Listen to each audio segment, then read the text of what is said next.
Welcome to this EU SME Center's new webinar on imported food and beverage distribution in China. The EU SME Center is an EU Commission-funded project that was established in Beijing 8 years ago. It is implemented by 6 chambers of commerce, and it provides information, advice, training, and other support services to European SMEs. Before we start, let me tell you a little bit about myself. My name is Daniel Pedraza. I came to China in 2012, working for the Andalusian Trade Promotion Agency. After that, I joined a private consulting firm before starting to work for the European Chamber of Commerce in China. Since 2016, I'm the director for China of Beverage, which is a consulting firm specialized in the food and beverage industry. So let's review today's content. We will start with an introduction to China's F&B distribution. We will see the evolution in time, the geographical distribution of it, and then we will explain what product categories are most successful in China. We will analyze the purchasing drivers of any given product from the point of view of importers and distributors that we will later analyze. Then we'll review briefly the sales channels and how they perform, and we will end this webinar with negotiating and accessing the market. We will provide an overview on how to do it. Let's get into the content, and we'll start with the introduction to China's F&B distribution. The main key idea that European SMEs need to understand when it comes to food and beverage in China is that the market is growing. It's growing a lot. There are a lot of opportunities, but it's not fast, easy, or something that you can tackle in one-time effort. That means that you need to be constant. You need to come to China very often. You need to keep yourself updated with the market. Otherwise, it's almost impossible to identify where is the growth, what are the products, the channels, the regions in which there is this growth.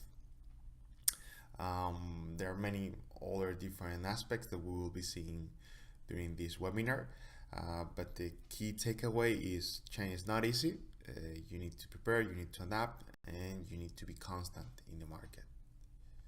We've said that China is importing more and more food products, and with this graph we can analyze how fast the demand is growing in China. In the period analyzed between 2013 and 2017, China imported about 15 more billion US dollars, and this is about 37% growth in this 4-year period. The expectations that this growth is gonna keep up for a few more years, at least certainly until the end of the decade. So opportunities will keep growing for EU SMEs. Okay, so let's review the evolution in time of China's opportunities for food exporters, not only for Europe, but basically from anywhere in the world, as most of them were trying to approach the market in a very similar way. China's opening up to foreign exporters is relatively recent, especially after China joined the WTO in 2001, and the first stage would be the years that follow, mostly that decade until the end of 2010, in which foreign exporters just had a few importers, few options in large cities, Tier 1 cities, especially in Shanghai, but also Beijing and Guangzhou in the south, and they were serving a small market. There was little sub-distribution within China because inner regions were not consuming foreign products as much, or almost nothing. Then at the beginning of this decade, up to 3 to 5 years ago, importers in these Tier 1 cities were serving and selling to smaller cities that didn't have importers by themselves because the volume that they were selling was very small. So they started to buy from these main importers in big cities, also because they didn't have the capabilities to find exporters to source directly from them, and also because it was not worth for them to do all the operations for such small quantities. At the same time, as you can see on the bottom left of your screen, there were more exporters trying to get in the market. There were more regulatory barriers for it, and the price for the market, as it was growing, it was bigger. So this is an expansion period, a very fast expansion period that lasted for 6 years. China has been growing very fast for many years now, but it was about 3 to 5 years ago that the wealth in inner cities was big enough so that the demand of foreign products grew up to a volume that it made it worth for importers and distributors to set up base in these tier 2 cities. This is especially the case for coastal cities such as Xiamen, Shenzhen, Qingdao, but also in inner regions such as Chengdu, that acts as a regional hub for Sichuan province and Chongqing. And now it was possible for exporters to export to these cities directly without going through a tier 1 city such as Beijing or Shanghai. These tier 1 cities became saturated quickly because there was a rush worldwide to get into China as the next big thing, and these were the places that everyone visited, everyone knew, and as a consequence, importers started to fill up their portfolios very quickly, and it was difficult to introduce a product within a product category that was established for years. This was not the case for some products that were new to the market because they got market access recently, such as some fruits and some meats, but for most of the pre-packaged products, this was the case. This trend continued for the past few years. Saturation in tier 1 markets became more evident, and the opportunities in tier 2 markets kept growing. However, the biggest change during these years, it has been the explosion of the e-commerce channel. This has had a huge impact on the distribution of food because of 3 main reasons. The first one is that e-commerce has made possible for a lot of consumers to find and to buy products that in the past they couldn't, not only in tier 2 and tier 3 cities, but also in tier 1. In the past, they were sold in a very few places, and now with e-commerce is very convenient. You have delivery within a few hours in selected cities, so it made easy for consumers to buy imported products. The second one is that prices now are transparent across China. Consumers go online and look up for any specific product, and they will find all the different prices for many different references within the same product category. What this implies for distribution is that now it's very difficult for exporters to split the market regionally between several distributors because they will sell your products online and they don't want to compete in prices and get into a price war with other distributors from other regions. Let's say you have a distributor for the northern region and another one for the southern region, then they will probably both of them sell in JD or Tmall or other platform, and consumers will check the prices for each of these products, and distributors of course don't like this, and now for exporters they should try to find a different way to segmentate the market for different distributors. The third one is that e-commerce platforms have invested a lot into development of cold chain logistics, which enables fresh products to reach the consumer in the best way possible. In the past, cold chain was an issue, still an issue for traditional retail operations, but e-commerce has put a lot of money into fixing this, and it's certainly improving, and that's why e-commerce is a prime channel for fresh products in China. Of course, all of these changes depending on the product category, but the common situation for prepackaged foods is that exporters send the products to an importer in one main market in China, and then from this place it's sub-distributed across all China and also sold online. So in that way, the exporter can reach a good portion of the country, and the importer doesn't have to compete with other distributors in the online channel. Let's dive into the product categories that China imports the most. The EU doesn't export much seafood, cereals, or fruits to China, but it's a clear market leader for wine, liquors, and beer. In general, the perception of EU food products is very good in China, so exporters need to take advantage of this good general positioning of the EU brand. When it comes to defining importers and distributors per product category, it is important to understand that, of course, not all importers carry all type of products. There are some categories that are very specialized, some others are more generic and serve different type of clients. So we have provided here a guideline based on experience. Of course, this doesn't fit all the cases, but the vast majority of them follow this categorization. For example, in the case of meat, importers are very specialized.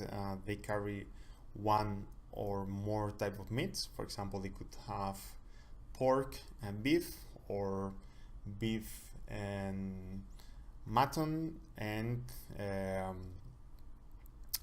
they require a specialized license, import license, so importers that do not have it cannot import. In the case of dairy products, it's a bit complex. Importers of, for example, UST milk could be those that are also importing prepackaged food, but for products that are meant to be used for industrial or professional use, such as butter, cream, whey, milk powder, and others, they do have specialized importers. For fishery and seafood, it also requires a specific import license. It's also highly specialized. It's a similar case than meat importers. For bulk cereals and grain, these imports are done by major companies, mostly state-owned enterprises, and also requires a specific import license. For fruits and vegetables, also requires a specific import license. It's also highly specialized. Those importing fruits are not importing other products. For example, if you are selling oranges and orange juice, because your company produces both, then you will need to deal with fruit importers to sell them fruits, and prepackaged food importers to sell them the juice. For alcohol, it's also a specific category. Normally, those that import hard alcohol also import wine and low radiation drinks, even some non-alcoholic drinks such as mineral water or soda water or other refreshments. And prepackaged food is the most common and generic type of importers.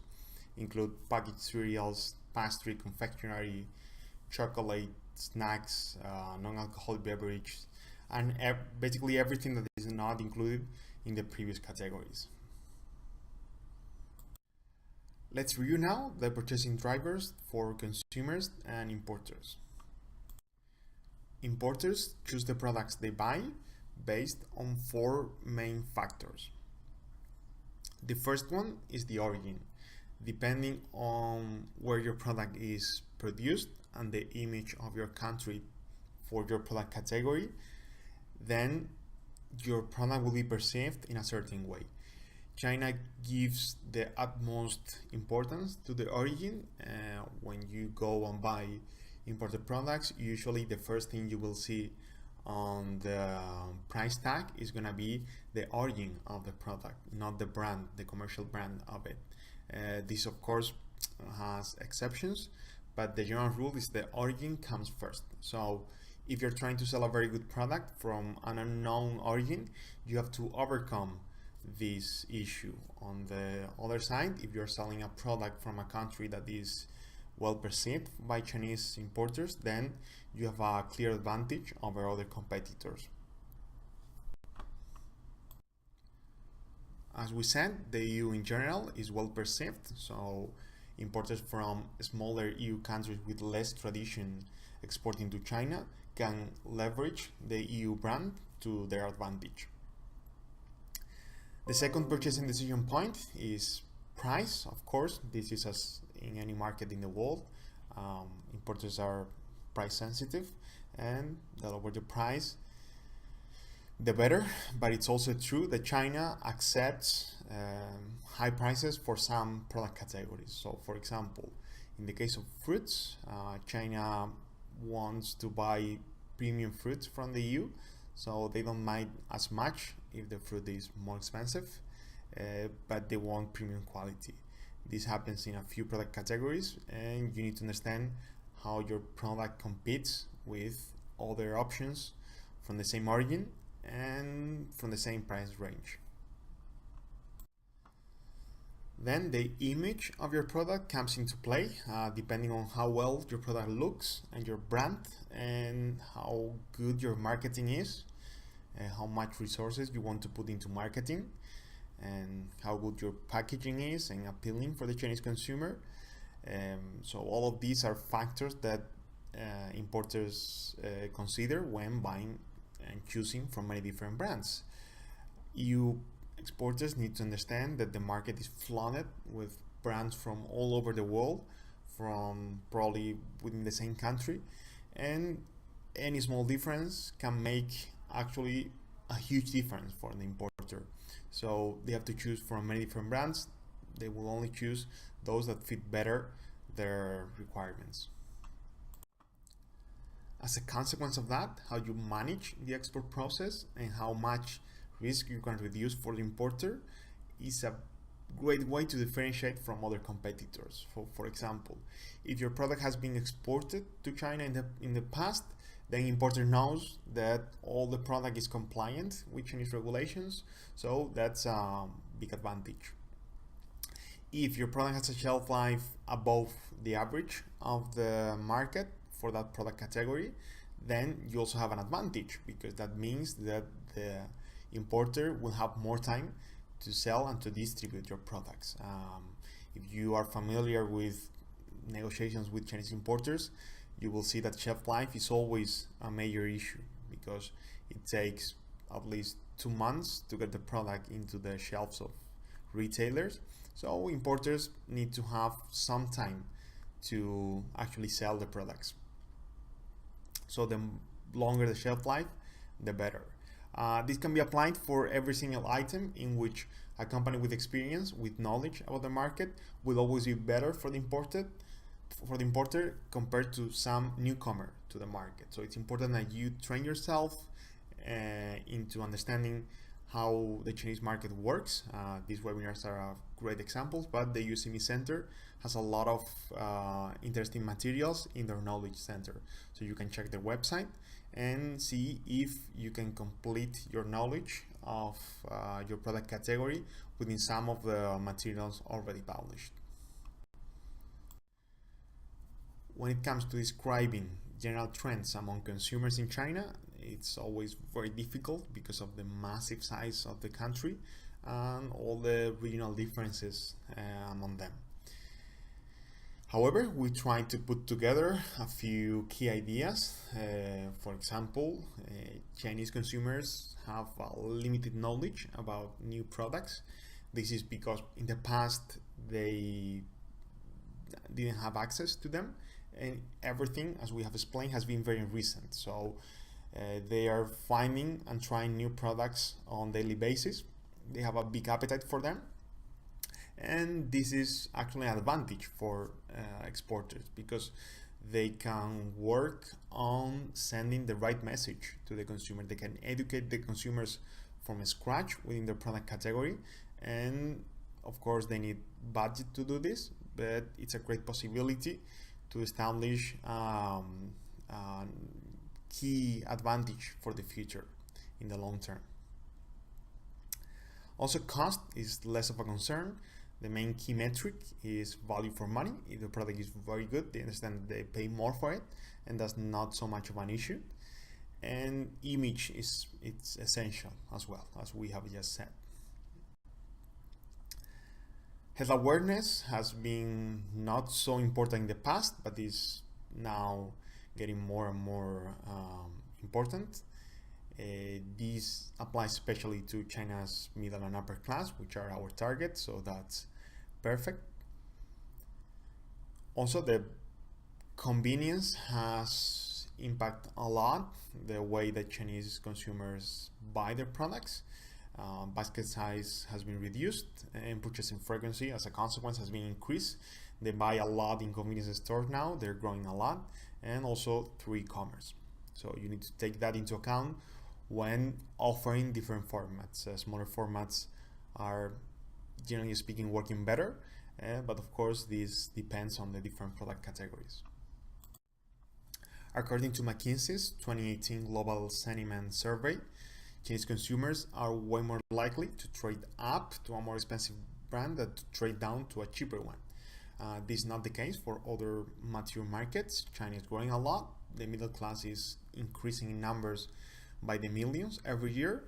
So, according to the point we just explained, that Chinese give the utmost importance to value for money. They are willing to pay more as long as the quality of their product and the food safety and everything is better. So this reflects this exact idea that Chinese consumers are growing, their wealth is also growing, and they're more willing to spend into buying imported products. On this part, we're going to review some of the key issues that exporters face when they try to enter the market. Exclusivity is one of the topics that you will certainly discuss when negotiating with importers. You need to consider whether it's worth for you to give it out, and if it's worth, then to what should you apply the exclusivity. So our recommendation is you don't give it out to an importer unless you are 100% certain that it's a good importer that cares about your brand and the short-term and long-term objectives are aligned with your objectives for the China market. Why we say this? Because China is fragmented, so it's very hard that any given importer can reach the entire country, even if they can sell online. That's a plus, but selling to retail spaces, it's always difficult for your region, so selling in other regions, it's almost impossible if they don't have selling offices there. During these negotiations, they always exaggerate their distribution or sub-distribution networks. So they will say, we sell in 20 provinces. The reality is that this is rarely the case, unless it's one of the largest importers nationwide. In that case, you will know. And sales in China happen based on local contacts. If you are not in the region, it's super hard to sell. When you have only one importer, you will not be able to compare the performance of this importer with any other. You kind of lose control of your products and what happens to them in China. So what we recommend is, if you give it out, then consider to have a multi-brand strategy. This is a trend that is growing in the past few years. So you give one brand to one importer, then a different brand to another one. In that way, they're generally happy with it.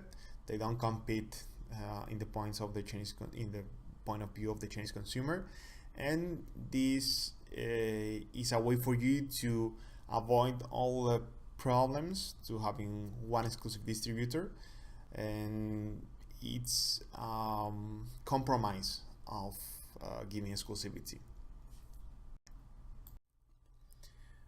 Another point to consider in China's ever-growing food distribution system is that for a lot of players in them, especially e-commerce platforms, market share comes before profitability. That means that they focus on getting consumers, getting new users, and for that they need to offer the best product possible at the best prices. So they gain consumers by offering the best option across all different retail options. This, which is not bad by itself, it's done sometimes by burning brands and by switching every 6 months or every year to different brands from different origins. So they are sold at a very high discount with the promise of you will gain market share and you will become profitable in the future. But sometimes that never happens because then they switch to a different brand, to a different supplier, and you have been selling your product for a few months or even a few years at a very low price, and that makes it difficult to refocus your strategy in the future. So you need to consider all of that. Another point of attention is entry fees.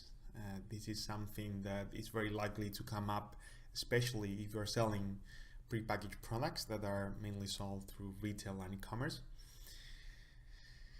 Importers will probably ask at some point of the negotiations what's your marketing budget to support them, and while this is a good idea, you need to make sure that this marketing budget is well spent. Sometimes they ask for very high entry fees or marketing budget to make promotions on different point of sales, and they don't really use as much as you give to them, and they use that money to kind of finance their operations and make a profit out of importing your products. This is of course not always. This happens sometimes, but you understand how it works in general. You need to understand how the money is going to be spent and whether that fits your objectives in terms of the channels that will be promoted, and you need to ask for examples of previous experiences of similar brands being used by your importers and promoted by them or their distributors. And you should always try to play a bigger role, not just giving the money out and then getting a few pictures of the promotions and that's it, because that rarely works. You should keep an eye very proactively on the operations and how your money is spent by the importer. We have explained before the different profiles of importers and distributors by product category, but in this section we will analyze and describe the different profiles of importers and distributors by their market positioning. There are always leading distributors for each of the product categories that we have seen before. These distributors usually sell across all sales channels, even if they have different focus. For example, a few of them could be stronger for e-commerce, some others could be stronger on retail, but they sell across all sales channels. Most of them are now concentrating their portfolio of products. In the past, they have been expanding, trying and testing new products, but now they're focusing on putting their efforts into pushing the market for those that offer the best results for them. Since they are quite big, they tend to impose their entry and payment terms to the exporters, and it's difficult to negotiate unless you have a very strong position. They also require a marketing budget. They want this money to help boost the sales and the promotion of the product when it's introduced and after that.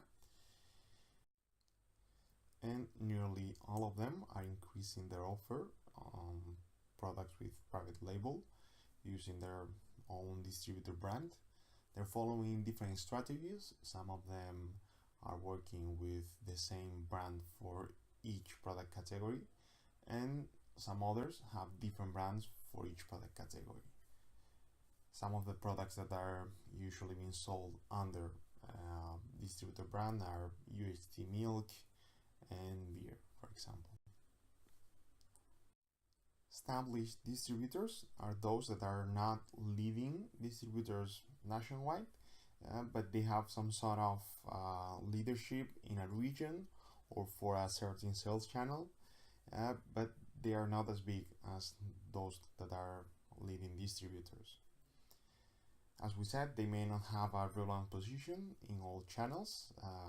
They are still expanding their portfolio. They are not mature enough, even though they may have been in the market for many years. With these distributors, exporters do have certain leeway to negotiate their payment and entry terms. These distributors also require a marketing budget, but they are more flexible depending on how interested they are in your products. Some of them are starting with private label, although their requirements are not as stringent as those imposed by leading distributors, and of course the quantities that they sell are not as big. For some exporters, especially those that have been selling in China for a few years, it can make sense to set up their own importing company. In this way, they can establish their own distribution network and supply their distributors and sub-distributors directly from China, removing the need of having a third party or a middleman that import their products for them. In these cases, they usually do not have a relevant position in all channels. They rely on sub-distributors to sell in different regions, in different channels, and they work, of course, with their own products, except in some cases, such as when we're talking about wine, for example. When we talk about newcomers, we mean companies that joined the market 1 or 2 years ago, and they do not have a relevant position in all channels, work mostly on one. They see the opportunity to work on this one, and they are somehow efficient, and they have a market opportunity to develop in these sales channels on one specific region. So they start to grow from there. They increase their portfolio. They may start with 2-3 different product categories, but since they have a channel that works well, then they want to push new products and see whether they are successful or not with those products. A lot of them come from being local distributors without importing operations. They usually rely on a third party to do so, but when they grow, they believe they can be more efficient if they import by themselves.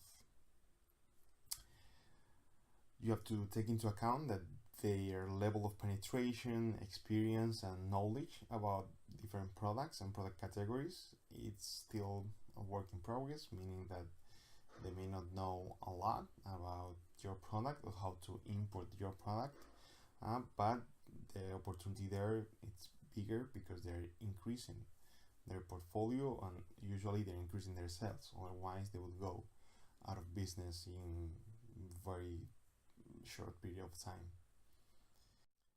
At the same time, they're trying to build their own sub-distribution network, especially for those regions that they can't serve by themselves, and they partnered up with companies with the same size, more or less, and with a complementary portfolio. Another type of distributor is the occasional or the opportunistic. These are companies that do not really have a distribution network themselves, and they see an opportunity and they take it. An example could be companies that buy wine for their own consumption, for example, and they see an opportunity to distribute to contacts, to local food service, gifting for other companies, or independent shops, and they do that. Of course, their technical capabilities are quite low. You can find them on some trade shows, but these shouldn't be your target. As we said, this is an opportunity, and you may assess whether it's interesting for you or not to take it, but you need to be clear that this is not a proper distribution channel for you. It's very common for European SMEs to try to approach retailers and try to sell to them. While this of course makes sense, we must say that it's very uncommon for these retailers to import directly from exporters. You could argue that some of them have purchasing managers. Of course, this is true, but most of them will focus on buying from products that have been already imported in China. They will buy from other importers, even if they negotiate with you. At some point, if they're interested, they will ask how they can buy your products from China. If they don't, and they have a company that do so, it will still be a third-party company that could be linked to their retail company, but it's very unlikely they are importing with the same company. When they do buy, it's for products that have been tested in market for a while, so they know they are successful, and the complexity from the compliance point of view, it's very low. And of course they have high rotation, so it's a way to increase their margin importing by themselves. Otherwise they will not do so because of the complexity of the regulatory environment, and also because it's a way to assume risk that they prefer importers to have. When they're buying from an importer, usually they require them to bear most of the risks. Even if the product does not sell well, they return those products to the importer. So if they do so and they import your products, then they will be assuming those risks, and that's something they are not willing to do unless they know that the product will be successful. Online platforms are very similar to retailers. Their core business is to sell online, not to worry about importing products and all the risks that it has. Most of them do not import or buy products, they just rent their space online. So when you go to these platforms and you search for a food product, is a third party that is selling those products to the consumer. But when they do buy, it's for products that are either hero products that make the platform special or that have very high value, such as Iberico ham from Spain, or products that have been successful in the past for the platform. They have very good data, so they know those products that work, and they want to offer them and keep the margin and the profit of those, such as some fruits and some meat. But this still, it's very low because their import departments are very, very small. Even some of them do not have an import department. They rely on third parties to handle all of this. Let's go now over the different sales channels. There are different ways to categorize the different sales channels, but we have chosen this because we believe that it explains better the reality of China for European SMEs, for exporters. And we have divided the different sales channels into 3 different categories. First, traditional retail, that contains hypermarkets, supermarkets, specialty stores, and convenience stores. Then we have e-commerce, traditional e-commerce, that is products that are being imported into China and then sold via e-commerce. And cross-border e-commerce, products that are being sold to the consumer via e-commerce directly from abroad. And last, food service. First, we must say that traditional retail is suffering because of the explosion of e-commerce.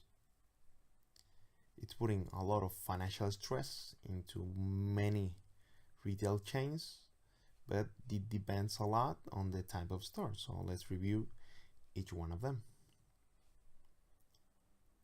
For hypermarkets, we can say that there is a high awareness of foreign brands and products. However, they do not import many of them. Around 5% of the SKUs are imported products. The rest are foreign brands that are domestically produced or domestic brands. This type of store is growing around 7%, which is not bad, but is a smaller rate, considerably smaller rate than in the past. Supermarkets, we could say that nearly all of them are domestic chains where imported foods is relatively scarce, and the consumers that buy in this type of store is very price sensitive. Purchasing managers in these stores rarely import. They could buy imported products, but it would be relying on third-party companies that distribute these products. And for the case of smaller supermarkets, they are not growing and they are slowly becoming convenience stores. Specialty supermarket stores were those that were originally designed to attract foreign customers living in specific areas in Tier 1 cities that now have expanded and they now sell to a wider range of consumers, especially Chinese middle and upper class. More than half of the products that they sell are imported, and they do have importing teams and that can source directly from the exporters, but still most of the products are being bought to distributors in China. So in order to reach their shelves, you may approach them directly, but also through different importers that sells to them. Actually, that way would be probably easier.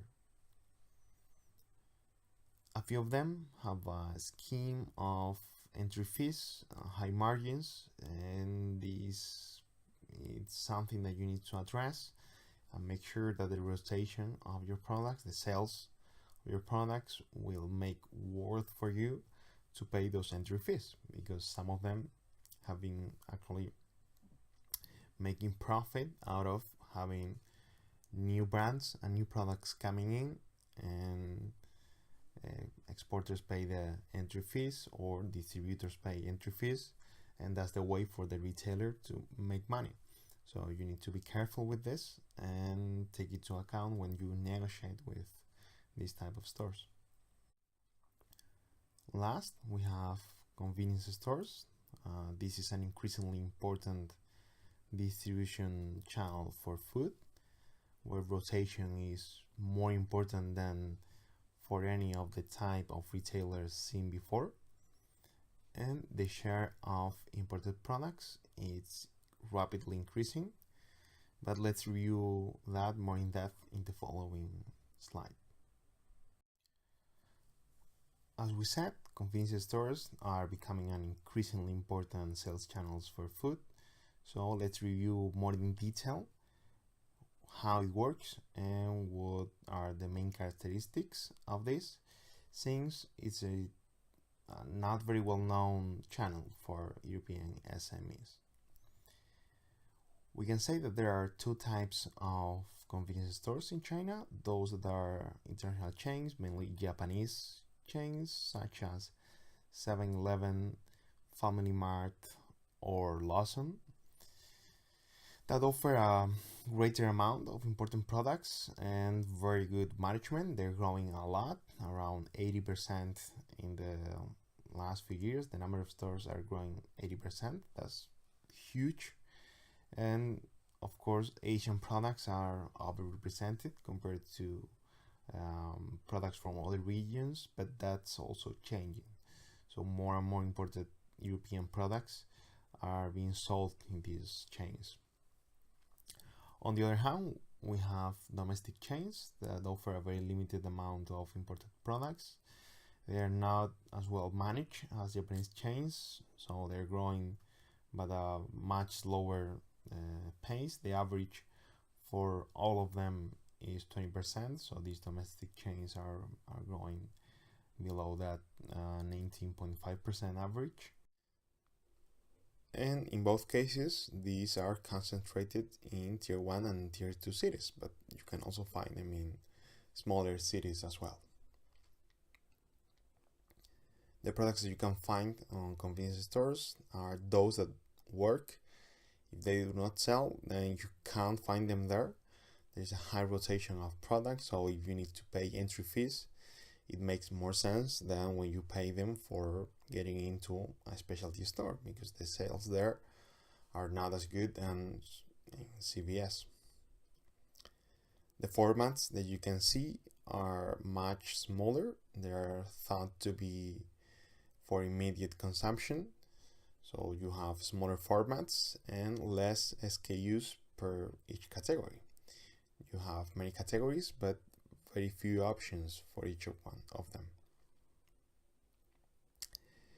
The type of products that you can find are those that are for impulsive shopping and products that are frequently purchased. So you have a lot of snacks in the category of food, a lot of dairy, meals ready to eat, and alcoholic beverages, and so on. Let's move on to traditional e-commerce. As we said, we define traditional e-commerce as online sales made for products that are being already imported into China. So you could go online to JD.com, Tmall.com. All of these would be traditional e-commerce in opposition to cross-border e-commerce. Well, this is a channel that is growing very fast. It's expected that it's gonna represent around 1/4 of total retail sales by 2020, data by PwC. And specialized platforms in fresh food claim that they grow around 200 to 300% annually. While general platforms that are selling other products besides food are growing around 25%, which is still quite big.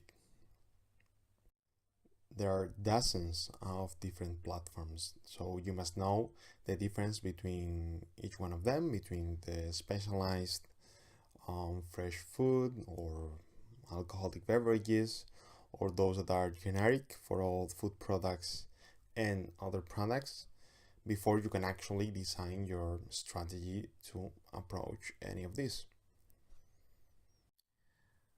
Another point of attention is that there is almost an unlimited offer of imported products with a very wide coverage of product categories.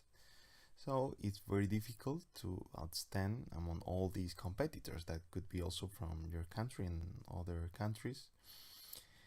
And in order to achieve that, a marketing campaign is essential, because otherwise you need to resort to low prices and frequent promotions, and that on the long term could be a bad strategy. We also need to explain that these platforms have two different business models. When it comes to sell online, they make money out of the advertisement, but when we talk about selling, they have two models. One would be the shop-in-shop model, in which they kind of let you have your own store within their marketplace. This is the model, for example, for Tmall, which is Alibaba's leading B2C platform. So foreign brands have a store within their marketplace, which would be the equivalent to having a store in a traditional brick and mortar department store. You will need to operate the store, you will need to handle how it looks, how you price your products, and this it's something that requires a lot of investment. So it's not a model that it's suitable for SMEs. Then we have the reselling model. In this case, platforms buy products from importers and distributors and then sell these products through their own platform. In this way, they have more control over the quality and the compliance of their products, higher margins, but on the other side, they need more staff to handle and manage all the operations.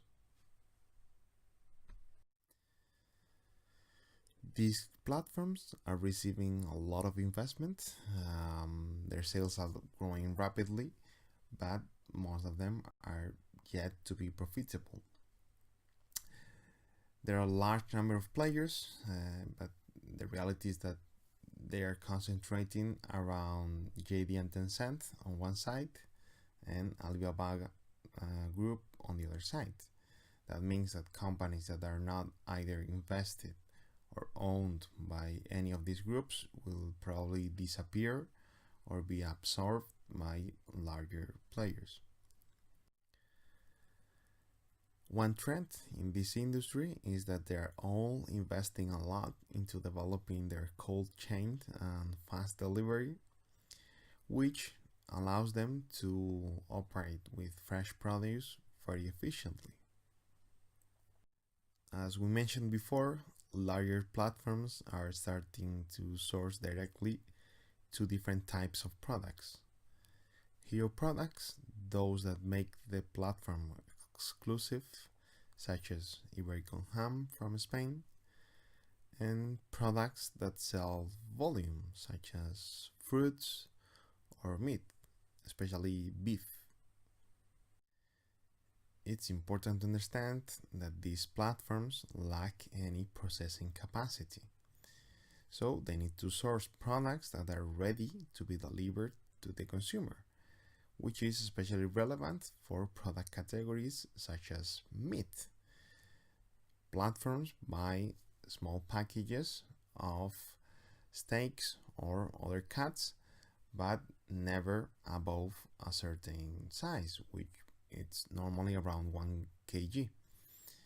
This is very different compared to exporting to a standard meat importer that will buy primal cut, large pieces. This is not acceptable for platforms because they cannot cut the meat into smaller packages. They would need to rely to a third party, and as we said before, they want to avoid all that kind of hassle. The other type of e-commerce is cross-border e-commerce. Within this category, there are certain definitions that could be included, such as the infamous Taigo, which are Chinese nationals abroad that buy products in foreign countries and sell them to Chinese individuals through parcels. But here we're going to talk about B2C, cross-border e-commerce, which have certain benefits. For example, lower duties, although the difference is getting smaller.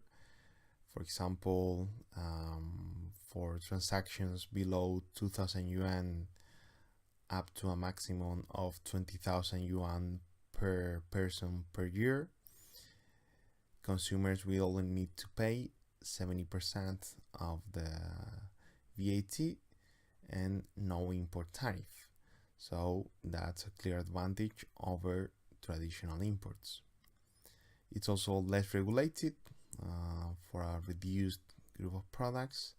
It's less controlled, and that means that products that are difficult to sell into China, such as cosmetics, or food supplements can get in in an easier way because it doesn't require registration yet through cross-border e-commerce. Despite the advantages described on the previous slide, you need to consider that there are some other disadvantages, such as higher cost per unit delivered and more time to get the product to the consumer, that make cross-border not the best channel for some food categories. Generally speaking, we could say that the products that have the following characteristics are suitable for cross-border e-commerce. Products must be on the positive list, as we said, otherwise they can't be sold. Products that are expensive relative to their size will have a lower impact of the higher delivery cost per unit. Also, products that are highly taxed will have a higher advantage when being sold via cross-border, and products that are highly regulated for traditional imports, because for cross-border e-commerce they do not need to comply with some of the requirements. This is the case, for example, for exporters of food supplements or cosmetics, that if they want to sell via traditional e-commerce, they would need to register their products in a very lengthy process, while they can sell directly via cross-border e-commerce, and that it's a clear advantage for this channel. And the last category is food service. We can confidently say that it's an important one for imported products. It's growing a lot at a very healthy rate, and is expected to do so until the end of the decade at least. The growth is directly linked to the country or city's economic behavior, but growth in China is very robust, so there is no indication this will change in the near future. Imported products are gaining recognition in menus. That means that there is more awareness of the origin of the products that the consumers are eating or drinking, and that's overall very good for the EU SMEs.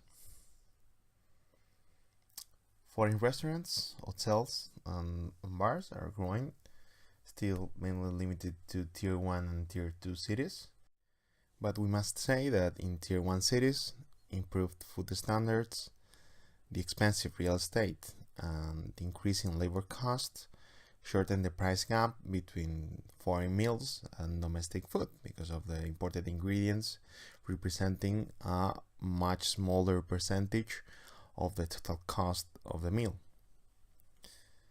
The margins in this industry are quite high for distributors and everyone along the supply chain, and these establishments require to have a low stock and to pay late, which may lead to non-payment if business closes, which is a risk for distributors catering this channel. Some final facts regarding food service are the following. Eating out and ordering meals through apps are common habits among young Chinese urban consumers. They are less used to cook at home compared to their parents and their grandparents, and that's an advantage for this sales channel.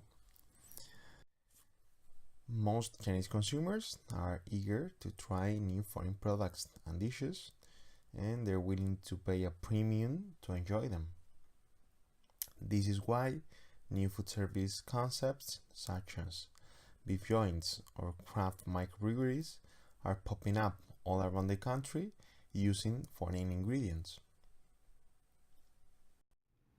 To know more about China's food and beverage market, take a look at the Center's publication on how to sell your food and beverage products online in China.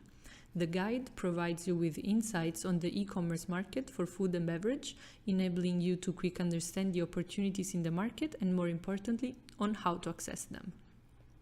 Also, to know more about cross-border e-commerce, you can consult the Center's guideline on how to set up a cross-border shop. To access the full list of the Knowledge Center publication, do please visit our website. It is accessible from the QR code that you're seeing here now on the screen. Thanks for watching this webinar.